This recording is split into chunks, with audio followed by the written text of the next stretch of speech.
안녕하세요, 보안쟁이 PR입니다.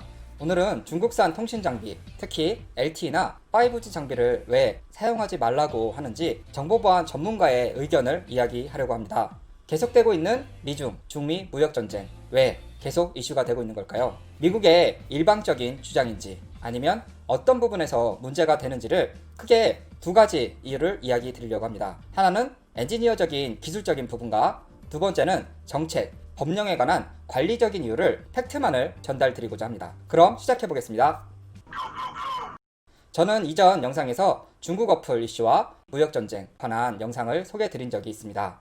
더 자세한 내용은 위에 카드를 보시면 더 많은 정보를 보실 수 있습니다. 첫 번째, 기술적인 보안 이슈입니다.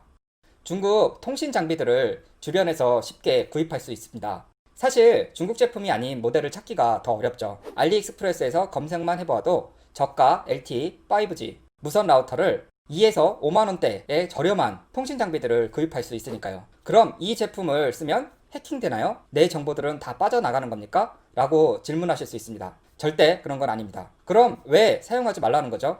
그 이유는 보안 취약점 때문입니다. 보안 취약점이란 일반적으로 해커들은 시스템의 보안 취약점을 알아낸 후 보안 취약점을 공격하여서 시스템의 제어 권한을 획득하는 것을 말합니다. 즉, 제품을 만들면서 생기는 장비 프로그램의 버그나 OS상의 취약점을 공격하는 거죠. 해커들의 습성을 이해하면 조금 더 이해가 쉬운데요. 해커의 목적은 이코르 돈입니다.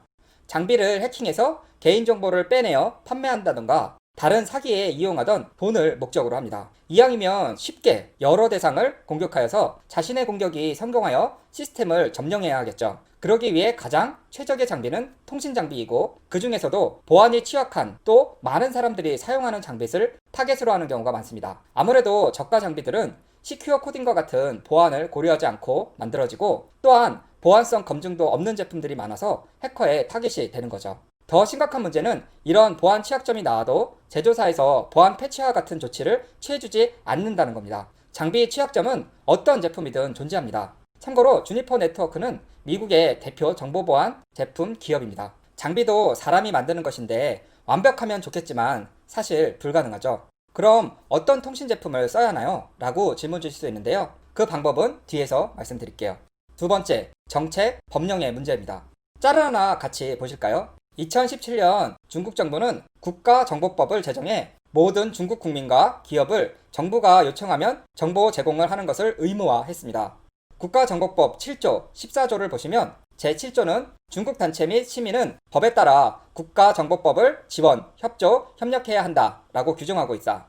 제14조의 내용은 국가정보부는 중국 정부, 단체, 시민에게 필요한 지원, 보조, 협조 제공을 요청할 권리가 있다. 중국 기업들은 국가가 요구하면 모든 정보를 제공해야 합니다. 그렇지 않으면 불법이고 처벌을 받는 거죠. 오늘의 결론은 그럼 어떤 제품을 선택하고 예방법을 이야기 드리며 정리하겠습니다. 첫 번째, 통신 장비를 선택할 때 제품의 펌웨어 업데이트를 제공하는 신뢰 있는 제조사를 선택해야 한다. 두 번째, 외부에서 통신 장비 관리자 페이지로 접속할 수 없도록 설정한다. 원격 접속 권한 사용을 하지 않는 것입니다.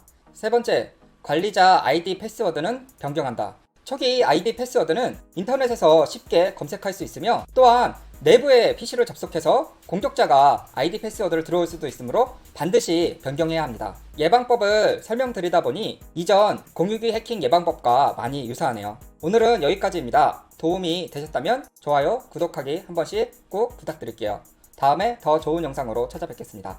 감사합니다.